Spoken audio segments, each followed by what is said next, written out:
பாமக தலைவர் அன்புமணி ஆட்சிக்கு வந்தால் முதல் கையெழுத்து மதுவிலக்கு. சௌமியா அன்புமணி அறிக்கை.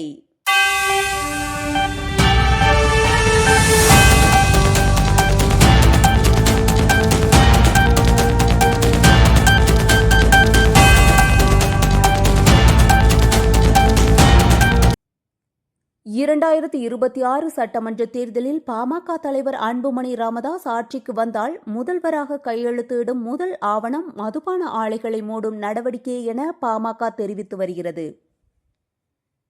நெய்வேலி தொகுதியில் நடைபெற்ற தமிழக மகளிர் உரிமை மீட்பு பயணம் நிகழ்ச்சியில் பேசிய சௌமியா அன்புமணி பெண்களுக்கு 10 முக்கிய உரிமைகள் குறித்து விழிப்புணர்வு ஏற்படுத்தி வருகிறார். தொழிற்சாலைகள், பள்ளிகளை திறக்காமல் டாஸ்மாக் கடைகளை முன்னுரிமை தரும் திமுக அரசு பெண்களுக்கு வழங்கும் 1000 ரூபாயையும் மீண்டும் டாஸ்மாக் மூலமாக பெறுகிறது என்று அவர் குற்றம் சாட்டினார். NLC இந்திய நிறுவனம் விவசாய நிலங்களை கைப்பற்றுவதை எதிர்த்து பாமக பல கட்டமாக போராட்டம் நடத்தி வருவதாகவும் அன்புமணி ராமதாஸ் இதற்காக உள்ளூர் வாசிகளுக்கு நீண்ட நாள் தீர்வு கேட்டு வருவதாகவும் கூறினார். நிகழ்ச்சியில் பங்கேற்ற பெண்களுடன் செல்ஃபி எடுத்த சௌமியா அன்புமணி போட்டியில் வென்றவர்களுக்கு பரிசுகளை வழங்கினார். செய்தியாளர் தனுஷ். பொது திறமைக்கான பல போட்டிகளில் பரிசுகளை வாங்கி குவித்திருக்கிறார். இசை, நடனம், நாடகம், பேச்சு போட்டி என அனைத்து கலைகள்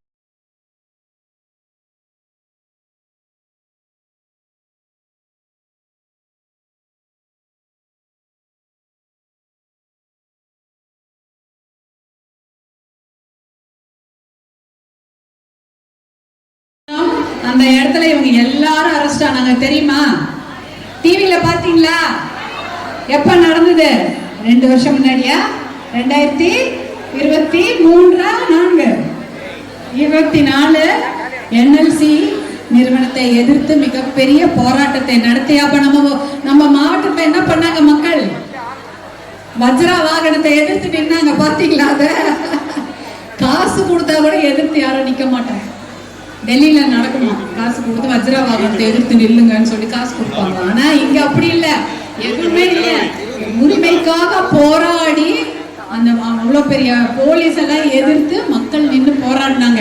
இவங்க எல்லாரும் ஜெயிலுக்கு போனாங்க. மண்டபம் முழுக்க இவங்க எல்லாம் போனாங்களா இல்லையா? எல்லாம் ஜெயிலுக்கு போனாங்க, உள்ள உட்கார வச்சாங்க. ஒருத்தவங்களுக்காக போராட்டம் செய்த சகோதரர்கள் அவங்களுக்கும் நம்மளுடைய இந்த மண்டபத்துல தான் வச்சிருந்தாங்க. லைவ் டிவி மக்கள் தொலைக்காட்சியில பார்த்துட்டு இருக்கிறோம். இந்த மண்டபத்துல தான் அவங்களெல்லாம் அரெஸ்ட் பண்ணி வச்சிருந்தாங்க. யாரு? நம்ம அண்ணன் தம்பிங்கள இருந்தாங்களா? எதுக்காக பண்ணாங்க? நெய்வேலினால என்ன மிகப்பெரிய ஒரு விஷயம்னு நினைக்கிறீங்க? நெய்வேலின்னு சொன்னோன்னே எல்லாருக்கும் என்ன ஞாபகம் வரும்? தண்ணூத்துன்னு சொல்லுவாங்க. ஆர்டிசியன் வெல் 2 தான் உலகத்துல, இந்தியால கிடையாது. உலகத்துல 2 பிளேஸ், 2 இடத்துல தான் தண்ணூத்து ஆர்டிசியன் வெல் இருக்கு. ஒன்னு ஆஸ்திரேலியா, ஒன்னு நெய்வேலி. அதுதான் உங்களுக்கு ஞாபகம் வரணும். தண்ணூத்து தானாக 5 அடி 8 அடி கடக்கால் தோண்டனா அப்படியே வருமா? நீ பிரிட்டு வருமா? கடக்கால் தோண்ட வீடு கட்டுறது கடக்கால் தோண்டனா வருமா? ஆனா இப்ப எப்படி வருது? தண்ணி வருதா? எத்தனை வெள்ளத்துக்கு ஆழத்துக்கு நம்ம போர் விடுறோம். 800 600 அடி 800 அடி போனாதான் 8 அடியில கிடைத்து கொண்டிருந்த நல்ல தண்ணி இன்னைக்கு 800 அடி போர் போட்டா கூட கிடைக்கல. அந்த அளவுக்கு மோசமாயிடுச்சு. அதுக்கு காரணம் என்ன? என்னமா? NLC நிர்வாகம் 1956 76ங்களா 56ல ஆரம்பிச்சாங்க. ஆனா அதுக்கப்புறம் கமிஷன் ஆனது கொஞ்சம் லேட்டா. 56ல கிராமங்கள் எல்லாத்தையும் ஓவர் நைட், ஒரே நாள் ஒரு 23-25 கிராமத்தை மக்களை கூட்டின்னு போய் வேற ஊர்ல லாரியில கொண்டு போய் வச்சுட்டாங்க. ஒரே நாள். நீங்க இருந்த ஊர்ல இருந்து ஒரு நாள் உங்களை காலி பண்ண என்ன பண்ணுவீங்க? கையில துணி மூட்டை, குழந்தைங்க, அவங்களுக்கு வேண்டிய மருந்து தான் எடுத்துட்டு போயிருக்க முடியும். வேற என்ன எடுத்துட்டு போயிருக்க முடியும்? எல்லாத்தையும் தூக்கிட்டு கொண்டு போய் ஏதோ ஒரு ஊரு, விஜயமாநகரம்னு ஒரு பெரிய ஊர்ல போய் செட்டில் பண்ணிட்டாங்க. மறுநாள் காலையில அவங்க சமைக்கிறதுக்காக சாமான் இருந்திருக்குமா? இல்ல ஸ்டவ் இருந்திருக்குமா? தண்ணி இருந்திருக்குமா? எதுவுமே கிடையாது. இது வரைக்கும் பட்டா கூட கொடுக்கல. விஜயமாநகரத்துல பட்டா இல்ல. ஆனா இப்போ வந்து நம்ம ஊரையும் நம்ம தண்ணியும் நம்ம காத்தையும் நம்ம குழந்தைங்க உடல்நிலையும் பாதிப்பு கொடுத்துச்சு. NLC ஃபேமஸ் இல்ல, இந்த பலாவும் முந்திரியும் தான். இதுதான் நம்மளுடைய இந்த மண்ணில் விளைவிக்கக்கூடியது இல்லையா? இப்ப தானே புயல் 2010 2011 வந்து பாதி மரம் போச்சு, ஒரு 5 வருஷத்துல மரம் வளர்ந்துச்சு. ஆனா ஒரு முந்திரி கிடைக்குது. எனக்கு ஒருத்தர் சொல்லியிருந்தார், ரொம்ப நல்லா தெரிஞ்சவங்க, அவர் சொல்லிட்டு இருந்தார், ஒரு மூட்டை முந்திரியை வித்தா 1 சவரன் வாங்கலாமா. அப்ப கொஞ்ச நாளுக்கு முன்னாடி. உண்மையாமா? உங்களுக்கு எல்லாம் சின்ன பசங்க, உங்களுக்கு தெரியாது இந்த சைடு. ஒரு மூட்டை முந்திரி 1 சவரன். அவங்க சொன்னாங்க 47 மூட்டை வித்து 47 சவரன் வாங்கி தங்கச்சி கல்யாணத்தே நாங்க பண்ணிட்டோம் அப்படின்னாங்க. இன்னைக்கு ஒரு மூட்டை முந்திரி வித்தா 1 கிராம் கிடைக்குமா? 1 கிராம் 1 கிராம் 12,000. 8,000மா 10,000மா? ஆமா 10. அவ்வளவுதான். 1 கிராம் வாங்க முடியுமா? தாலி செஞ்சு போட்டுக்கினா கூட ஒரு 2 கிராம் 1/4 பவுன் தேவை. ஒரு 1/4 பவுன் அந்த முந்திரி மூட்டை வாங்கணுமா? இல்லையே.